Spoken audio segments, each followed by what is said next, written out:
and welcome yet again to my show, Conversations with who? Oh, with you, Osana. Who else? CWI, you know? On today's show, we're having a multi-talented, multifaceted guest. Some of you are sitting there saying, Yobosa, all your guests are always multi-talented, multifaceted. But it is true. That is why I bring them on my show as guests, because I want to showcase just the personalities that they are. So my guest on the show is a multi-talented filmmaker, photographer, and visual design artist who loves to tell African stories through a contemporary lens. We're going to be exploring that. He runs a multimedia production company based in Lagos and already building his brand, doing opening titles for popular TV shows, films, and documentaries. And he does brand campaigns for companies such as PZ Industries, Unilever, MTN, First Bank, you name it. And he's telling stories that rewrite or that help to rewrite or change the Nigerian and African narrative. I just love it. Join me on a conversation with Daro Umaigba as we discuss why he is always in the running. Literally always seeks out the opportunity to present the African narrative on a global scale. Daro Umaigba, welcome to my show, Conversations with the Yobosa. Really glad to have you here. Ooh, I don't know if you're talking about me, but I'll take it. Thank you. Hey, of course, you're a music artist too. Of course. How did I even leave that out? Wow. I try. You know what's surprising me about you? Because back then in school, I remember I think you were this quiet guy, as in quiet and all that. And then now I see you, I was like, I see your work, and I'm like, wait, is that Daro? No, I want to be like you when I grow up. Yeah. Yeah, no, this awesome work that you do. So, and you're just tensioning us in every which way, design artists, music stars. Now, I'll get you to sing. Don't worry, this is my show before you go. Sometime in 2019, right? You told yourself, you're like, you know what? You took a decision to travel around Nigeria to help quash some notions and some orientations. And I imagine this dovetailed nicely into your desire to help rewrite the Nigerian and African narrative through the art of storytelling, because that's very important. What were your conclusions from your travels? What's the key message here to me, to my viewers, to the African community, and to viewers at large? Okay. Once again, thank you for having me on the show. It's an incredible honor. Me. Thank you for having me. And yes, so in answering that question about my decision to travel around Nigeria more in 2019, I'll backtrack a bit to 2017. Okay. That's where the journey actually began. Prior to that time, I'd been doing a lot of work in the commercial film space, doing a lot of commercial type work. But in 2017, I was actually commissioned for the first time to do a feature-length documentary. The documentary was about the Administration of Criminal Justice Act, the 2015 Administration of Criminal Justice Act in Nigeria. Okay. So doing that documentary really hit me emotionally on an emotional level, because of the subject matter was very sensitive, it was very serious, and there were a lot of stories that really put Nigeria in a negative light. So I was really affected by that documentary personally. Okay. But something happened, something just happened in my head, and I said, this cannot be all there is to say about Nigeria. For some reason, I just talked within myself. I said, do you know what? Because this is the story that has been consistently told about Nigeria and by import Africa. Right. The negative things. But I grew up here in Nigeria. You spent some time in Nigeria too. And you know that it's not all bad. There's some good, no matter how little it is. There's some good, Right.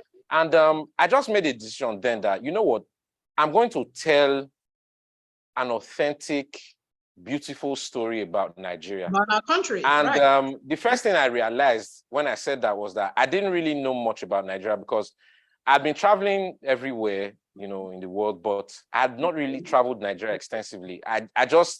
I knew the states in which I grew up and the state I moved to where I was working, and that was pretty much it. Because from there, you just go to the international airport. Right, you go You're out So outside of I made a country. conscious decision. Yeah. So I made a conscious decision that, you know what, I need to visit more states in Nigeria. I need to learn more about Nigeria. I need to experience this thing for myself, not just as is reported. So in that, I think later that year in 2017, I started doing research about a documentary. Okay. That it was like self-commissioned, an idea I had, and I said, okay, this is the story I'm going to tell, and this is the story I'm going to use to start to rewrite the Nigerian and by import African narrative. So we started doing the research for the documentary I'm still currently working on now. Oh, right. Okay. Yeah, I'm still currently working on the documentary. Oh, right. Okay. Yeah, and so in 2019, that's when I could get my stuff together, because it was a lot of planning that had to go into it, and we started traveling, and yeah. So, and my conclusion, as you asked, is Nigeria is an incredibly beautiful space. Both the built and not built structures and landscapes, the terrains that we have in Nigeria are just mind-boggling. I mean, I'll just give you one example. We were in Yola, I think somewhere in Adamawa State. I hope I'm not mixing it, because I have so many things in my head right now. Adamawa, Yola, yeah, but I think you're correct. Yeah. So we were in Yola, and I woke up in the morning, and because we had to go meet up with some cattle guys that, you know, milk cows and everything. Cows and all that. You know, we're there in the village. Yeah, we're there in the village in the morning, and the sun was just rising. The air was so fresh and clean. You know, some children had woken up. They were helping out with it. It was as if I was I was in another dimension. At some point, I had to wake myself up and say, Daro, you need to take pictures. You miss out on, yeah, you miss out on, you need to take pictures, you know. And every picture, it was my first time to see, I think it's called the baobab trees. Okay. And, you know, they're huge. The huge, you know, huge trees, you know, and the way they looked with the sun, everything was just, and I said, my goodness, I'm in Nigeria, you know. So not a lot of people get to experience that, because Nigerians, unfortunately, we don't travel around Nigeria. We don't know, so we don't know. And you know, that has been my experience going to different places in Nigeria and different places in Africa, because I started traveling around Africa too, because I discovered it was the same thing. Yeah, Nigerians don't know much about Nigeria. Africans don't know much about Africa. You know, so yeah. Wow, Nigeria is a very beautiful place. Oh no, I can't wait to, when that piece drops. I definitely will be watching it, and we'll be spreading the news, the gospel, you know.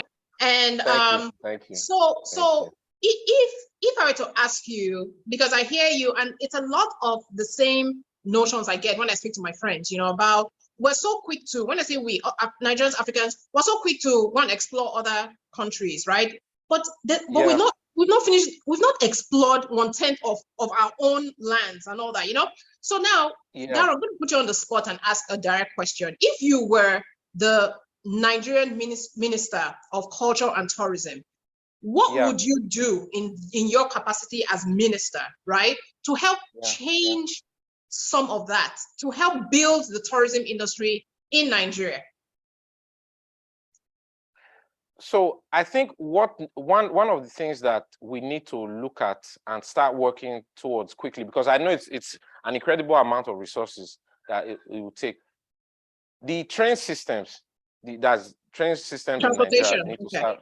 Yeah, they need to start working, because I live in Lagos currently, Okay. and just by train, I think about 30 minutes out by train. From Lagos is Abeokuta. Abeokuta is like the place I'm desiring to live right now. I've heard so much about it. My goodness. Yeah, it's incredible. And what has made it possible for me to be able to visit there as often as I do now is the fact that you just hop on the train and A 30-minute train ride. All right. Okay. Yeah, the 30 minutes train ride. So I mean, if we have more cities connected by railway, yeah, and I don't know how this is going to happen if there are cheaper options to fly, and I don't want to talk about roads. Okay. But if there's just if people have more access and there's more incentive for people to travel to this place, and when I say incentive, I'm saying visuals. We need more stories to be told about different places. I mean, more promotion, I right? was really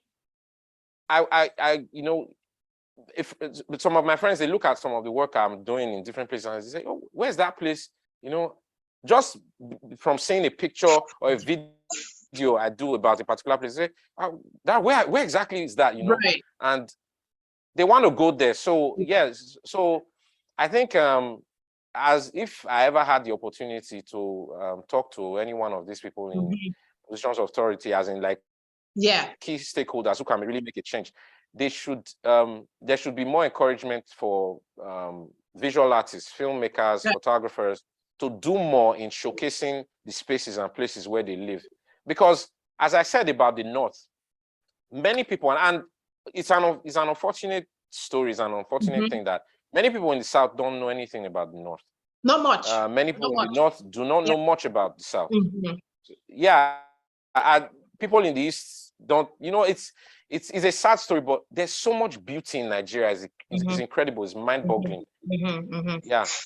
And I think I understand. And when you said pictures tell 100 words or 1,000 words, you're so true, because I saw some of the pictures you took, or the pieces, or maybe the what's it called now? Maybe the story. I don't know what it is. You did of Ile-Ife. Where you took. I saw pictures of the Ooni. Yeah, it was an editorial. Yes. It was an editorial, right? Of the Ooni of Ife, the people, the place, and the pictures were so crisp. Even me, I was like, I want to go there now. Like, when can I go and visit this place? So you're right. Yeah. I think it's up to people like you, people, the people showcasing intentionally, the Nigerian space. Yeah. The beauty, being very deliberate about very deliberate about it. Yeah. Okay.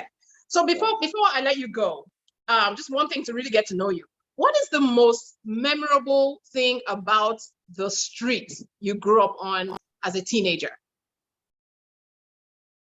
What can you, if you had to sit back to just remember, and like, what is it about the street, or about the people around it, or maybe your friends, or the smells, or you're walking to school, I was assuming you walked, or maybe just what is it about? What do you remember about that experience?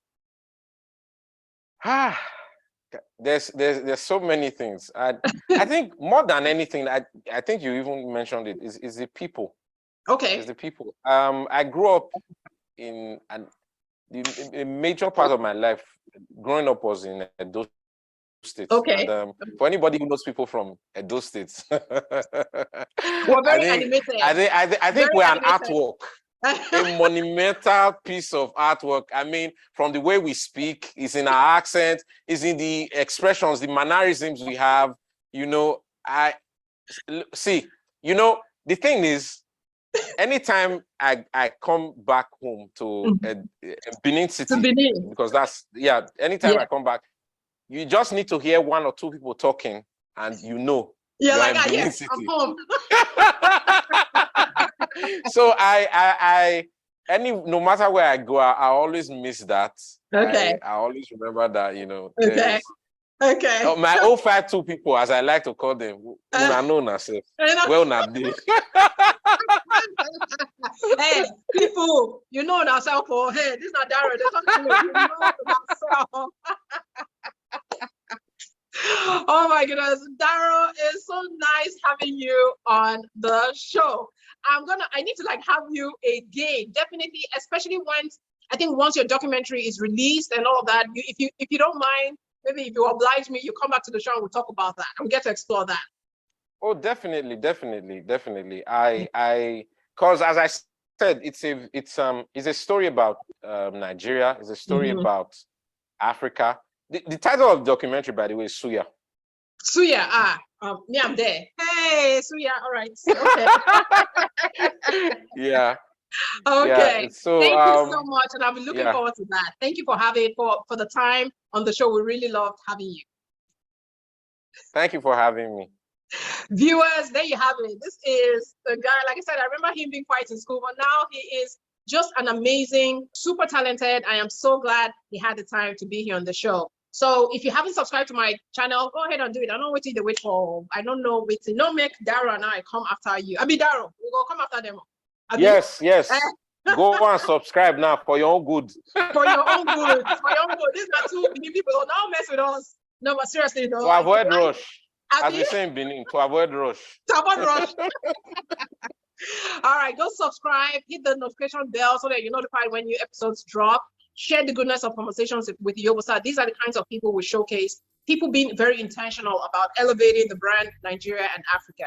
So until the next time on Conversations with Yobosa, I say you stay safe and have a super sparkly one. Bye, guys.